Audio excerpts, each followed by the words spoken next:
The UK has one of the tightest labour markets among advanced economies. The unemployment rate has fallen to its lowest in almost half a century, and more people are employed than ever before. But that means finding the right job is hard, and the interview process can be even harder. If a company has a 10% more difficult interview, that will result in that employee being 2.6% as an average more satisfied within that job. So I'm here to be drilled by interview skills coach Elizabeth Connolly. Elizabeth, give me an example of a tougher question. A very common question, which is difficult, is tell me about a time when you were working in a team, but there was conflict within the team. How did you help resolve that? Well, Elizabeth, I'd say this is probably every day of my life, not so much in a team situation, but more in a one-on-one situation when I'm dealing with a script editor, for example. I write my scripts, I hand them over, then they will edit them, and often I don't agree with those edits. So then I'll have to go back, we have to negotiate a line, and usually we come to an arrangement where both of us are happy. If it's something that I really feel like shouldn't be changed, then obviously that's a harder situation to then resolve. But generally we reach a situation where both of us are happy. We'll find out how I went a little later. And while that may be a common question, companies are using much harder techniques now to find the right candidates, and they're throwing in some real curveballs. How would your enemy describe you? What's the closest thing on your CV to a lie? Facebook have even asked it during interviews how many Facebook posts they have on Facebook each day. Even questions such as, how would you describe a vending machine to a person who's never used a machine before?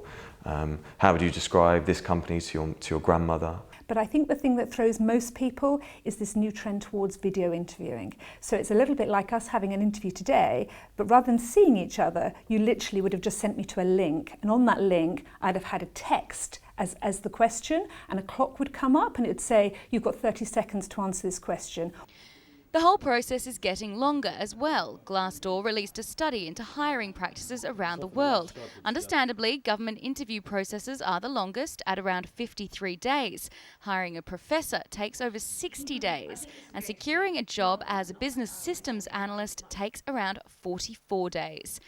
At the other end of the scale, hiring a waiter or delivery driver takes around 8 days.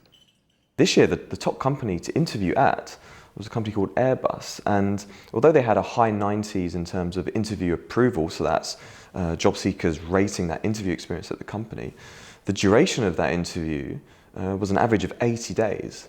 So although it was maybe a very long process for a lot of the jobs at that company, they're the best place to interview. People had a really good experience there. So if you're heading into an interview situation, the experts advise to be informed. Do not over-prepare though by writing your answers down. Really know the company and the role you're interviewing for. Don't apply for something that's not a good match. Have a look at salaries, have a look at company culture, have a look at the work-life balance at that company if that's important to you. Look at the photos, what it's like working at that company to get a real visual representation. If you do as much work as possible to see if you're a cultural fit for the company, then that will not only look good at the interview process, will come across well, but you'll end up knowing if you still actually want to work for that company. I think the key thing is that you've actually got to be yourself. I think people try too hard to be perfect, and by being perfect, they give very perfect stories. They don't want to actually say that if they haven't got experience in one particular area or another. And I think by doing that, it's really difficult to build that rapport. It is a tough question. So, how did I do? What I like about it, Kate, is you gave me an example, which is exactly what you need to do.